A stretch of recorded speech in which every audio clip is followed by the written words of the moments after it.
편도 제거 수술을 받은 뒤 숨진 고 김동희 군을 기억하시나요? 3년 전 KBS 창원의 연속 보도로 고 김동희 군의 수술과 치료 과정의 문제점들이 세상에 알려졌습니다.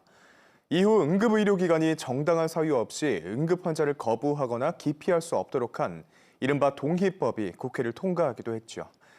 이 사건을 집중 검토한 검찰이 김동희 군이 숨진 데 책임이 있다면서 의사 5명을 불구속 기소했습니다. 김효경 기자의 보도입니다. 2019년 10월 4일 양산 부산대병원에서 편도 제거 수술을 받은 뒤 이듬해 3월 숨진 고 김동희 군. 유가족들이 당시 수술 집도의사와 담당의사, 양산 부산대병원 등을 고소했고 검찰은 김 군 사건에 책임 있는 의사 5명을 불구속 기소했습니다. 사건 접수 3년 6개월 만입니다. 검찰 수사 결과 양산 부산대병원에서 편도 제거 수술을 맡은 의사 A씨는 수술이 끝난 뒤에도 출혈이 멎지 않자 넓은 부위를 태우는 지혈 치료를 하고도 기록에 남기지 않은 것으로 확인됐습니다.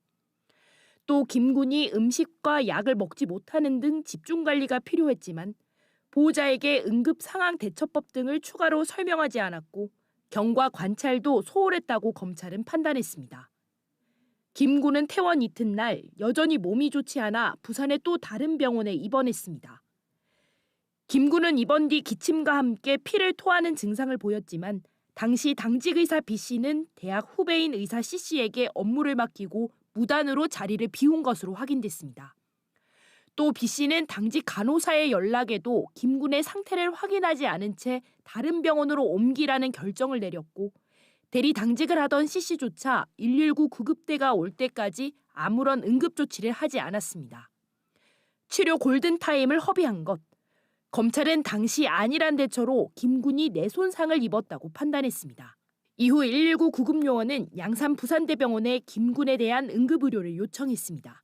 하지만 소아응급실 당직이 D 씨는 2차례 요청해도 다른 응급 환자가 있을 수도 있다는 핑계로 김 군을 응급실에서 받지 않았습니다. 결국 김 군은 20km 떨어진 다른 대학병원으로 20분 넘게 또 이동해야 했고 저산소성 뇌손상으로 의식을 회복하지 못한 채 수술 5달 뒤 숨졌습니다. 묻혀질 뻔한 김 군의 사연은 당시 KBS 창원의 연속 보도로 알려졌고 검찰은 전문검사 이송제도를 적용했습니다. 검찰은 이 사건을 서울 서부지검으로 이송한 뒤 의학박사 출신 전문검사를 투입해 의무기록 7,000쪽 등을 재검토했고 의료진 과실과 의무기록 누락 등을 규명했습니다. 제가 4년을 기다렸거든요. 동의가 좀 억울함이 남지 않도록 그게 제일 큰 바람이고요. 관련 의료진들이 다 처벌받았으면 좋겠습니다. 검찰은 응급의료를 기피한 혐의로 양산 부산대병원도 불구속 기소하며 행정처분까지 의뢰한 상황. 더 이상 억울한 죽음이 없도록 해달라는 김동희 군 유족들은 이제 법원 판단을 기다리고 있습니다. KBS 뉴스 김효경입니다.